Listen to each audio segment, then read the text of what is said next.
Yeah, Jordan's in a similar boat. Made the same amount of starts as John. He's going to be in the 5-inning, 85 pitch range, and then hopefully we continue to build both those guys to get to a more normal number here in the next start or two. What do you think he can do for this rotation, Jordan?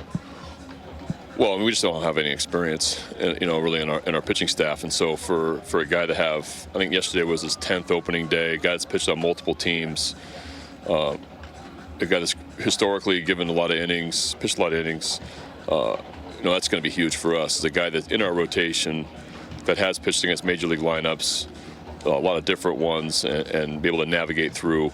I think you saw the benefit of Chirinos yesterday with our inexperienced guys on the mound really helping them through. So looking forward to having some veteran presence behind the plate as well as on the mound. With, you mentioned the lack of experience with three guys who will be in your bullpen in potential piggyback type roles, Keegan, Dean, and Mike Baumann. What are you hoping to see out of those three guys, both early in the season and just as the year progresses? Just want them to attack the strike zone. They're good when they're throwing strikes. I was encouraged by some of their outings this spring. Even though Dean got roughed up in Minnesota, I thought he threw great against the Phillies varsity club. Strikes wasn't really the issue. He fell behind a little bit with Minnesota, but the stuff was there. So, Michael Baumann's got great stuff also. It's 97 and 99.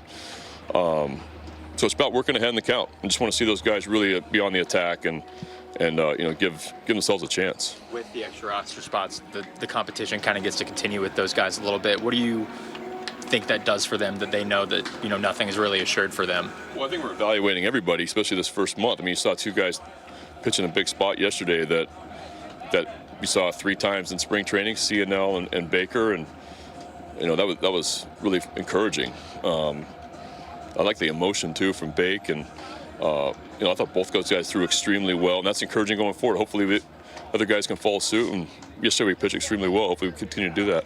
How does, in your bullpen, the different velocities, the different arm angles, the different raw skills you guys have, how much, obviously you're still filling out spots, how much does that just tantalize you? What different guys bring? Yeah, that's why these guys are so good, is that they have all different sorts of, and they always have, they identify power arms from different arm angles. They're able to match up guys. Whistler's an all right-handed slider guy. He's going to face a right-handed pocket. Some guys are reversed. Some guys have a 99-mile-an-hour fastball with a split below. So I think that anytime you can give guys different looks, it forces, it's tougher on the opponent. We are getting to that way a little bit. We're having a little bit more right-on-right guys. It's nice to see Baker with a slider. D. Tate's improving. So it's nice to have guys that have different stuff in the pen. A little bit about Ben Boom and his story, but how difficult is it to be a backup catcher who's not going to get a lot of playing time and who may not be, and who may not be here, when Rutschman gets here? Well, you never know what's going to happen, but I think Boomer is a pro, and he's been in this role when he was been in the big leagues as well as in AAA. He's not been an everyday 5-6 day a week guy. So he knows how to prepare himself, knows how to get ready. He's extremely intelligent. He's an incredible worker. He's always the first guy to the ballpark. Extremely prepared. So I think that we're really comfortable with him, handling the pitching staff, the days he catches, coming into a game if I pinch hit for Chirinos.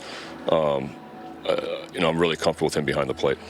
You talk about experience and innings and stuff in the rotation. You guys announced yesterday that you guys did sign Matt Harvey to a minor league deal. He didn't need a lot of innings, but he did make 28 starts for you last year. And obviously there's some other baggage to it as well. But when you think about that acquisition, did you back that, and what can that mean for you guys? Yeah, no. For me, Matt didn't need more innings because we didn't really allow him to, because the defense we played behind him a lot of his starts. Matt, going on last year for me, Matt was first class, ultra pro, great teammate. Players loved him. 4 days he wasn't starting. He's in the dugout for 9 innings.